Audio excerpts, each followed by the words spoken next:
insurrectionist, sir? Well, I think certain things are self-evident. You saw it all. Now, whether the 14th Amendment applies, I'll let the court make that decision. But he certainly supported an insurrection. And no question about it. None. Zero. And he seems to be doubling down on about everything. Anyway, I've got to go do this. U.S. President Joe Biden there reacting to a ruling out of Colorado, the Supreme Court there, finding that Donald Trump did take part in an insurrection and is an officer who can then be held to an amendment that keeps him off a ballot to become president in 2024. This is an historic moment in time, Linda, and a difficult ball to follow. I feel like I'm living in La La Land, where black is white and up is down, and the Republicans are all jumping in. This is an outrage. And it's like, no, this isn't about politics. This is about the law. Right. And I, for one, am counting on the Supreme Court of the U.S. to do the right thing, but I actually am not sure what they're going to do. Well, good thing we have somebody to go to in Washington that can help us parse through, to comb through, to figure out what is happening in U.S. politics right now, and specifically to Donald Trump and alleged crimes during his presidency. Yeah, that brings us to Rudy Giuliani and Meadows and beyond. Reggie Cecchini is our Washington correspondent, and he joins us now live from the Capitol. Reggie, how did this land there? How did this Colorado ruling land in Washington, just to start? Well, I mean, look, how it landed, Republicans and Republican allies of Donald Trump and the Speaker of the House, they called this an abuse of power. They said that this was undemocratic. There were voices from within the Republican Party, like Alex Jones, who said that this is how dictatorships start in this country. But ultimately, it is worth pointing out and remembering, and it's been lost amongst some of the reporting, that this was actually brought up in Colorado by a group of independents and Republicans who were trying to keep Donald Trump off the ballot by saying that he partook in an insurrection, he engaged in insurrection, and because of that, the 14th Amendment, Section 3, keeps him off the ballot. And you know, Republicans are pushing back. Democrats are saying we need to run with this. The question is, where is this going to go? Well, and Republicans say, you know what, you got to let the voters decide. This is not an issue for the courts. And I'm saying the voters did decide. You know, in 2020, they voted and elected Joe Biden. It was Donald Trump who couldn't abide by it, could not accept the result, and still does not accept the result. What are the options that the Supreme Court has? Because I'm pretty sure they don't want that steaming sack of you-know-what either. Well, I mean, look, we have to wait to see if the Supreme Court is going to get this. As of Thursday afternoon, neither Donald Trump, his campaign team, or Republicans in Colorado had actually filed an appeal to bring this Supreme Court ruling in Colorado to the U.S. Supreme Court. But there's a couple of options if it does land at the high bench. Number one, they could simply just let the clock run out on it. They could take the case, they could hear oral arguments on it, and they could eventually make a decision or a ruling, or they could side against Donald Trump. And the GOP in Colorado is actually already, working through a procedure as to what happens if the Supreme Court goes against Trump. They say that they simply won't hold a primary in the state. They'll hold a caucus, which has a different set of rules from a primary to try and get around the procedure here. But realistically, if the Supreme Court does take this, there's a January 4th deadline that the Supreme Court in Colorado has said, look, we understand that deadline is approaching to get people on the ballot. If the Supreme Court stays this, Donald Trump is ultimately going to stay on the ballot. So there's a lot of kind of moving parts here as to what's going to happen. Ultimately, though, this could have huge impacts on this election if Trump is kicked off the ballot, because it would allow other groups in other states to possibly say, hey, maybe we can do this too, and create a more uphill battle, or a more steep uphill battle for Trump as he moves through the thick of primary season. So what does that look like, possibly? What states might follow suit? And if they do, just how much more difficult does that battle for Trump to be on the ballot become?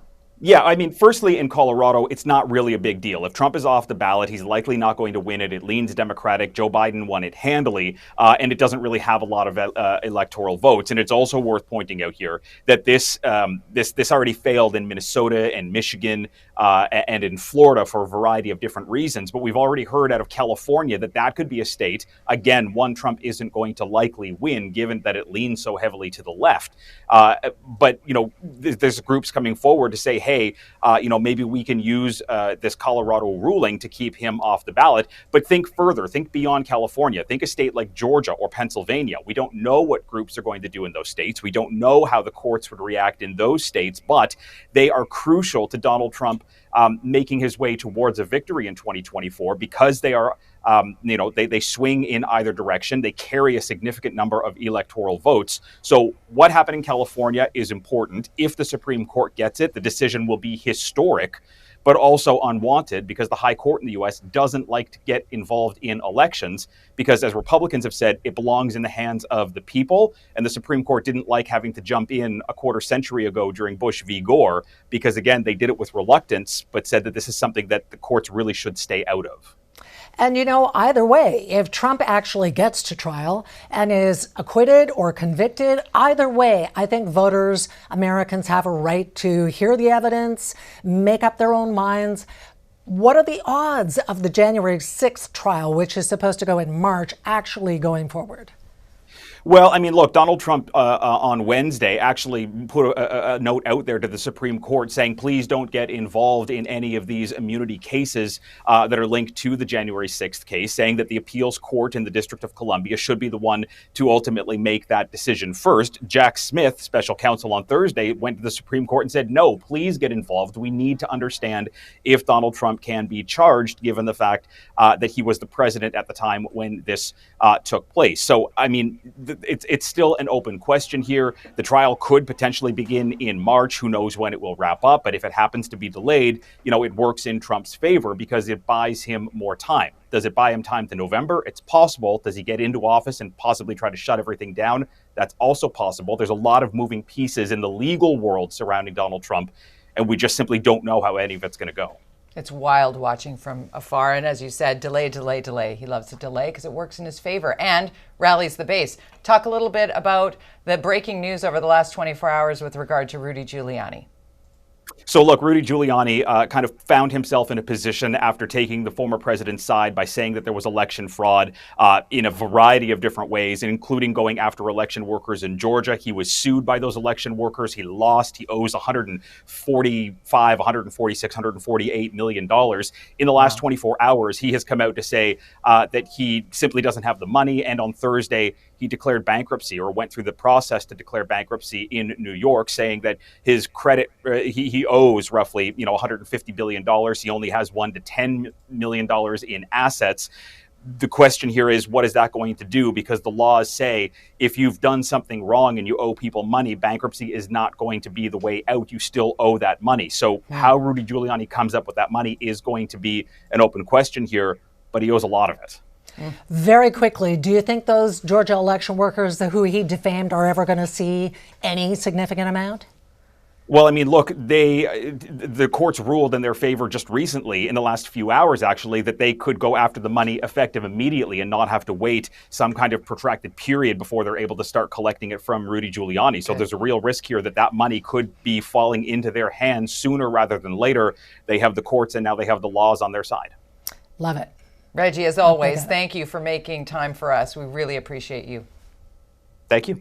And Merry Christmas. And Merry Christmas. Happy New Year, Reggie. Oh, my God. There's always so much to unpack. I just can't stop devouring it. It makes me crazy. We're going to stay on this. We're also looking forward in the show. There's going to be some happy times as our unofficial third co-host, Jan Arden, will be stopping by to talk about her new book. Yeah, that is right. And she is the author of the new book, The Biddlemore. So she will join us for a chat when we come back.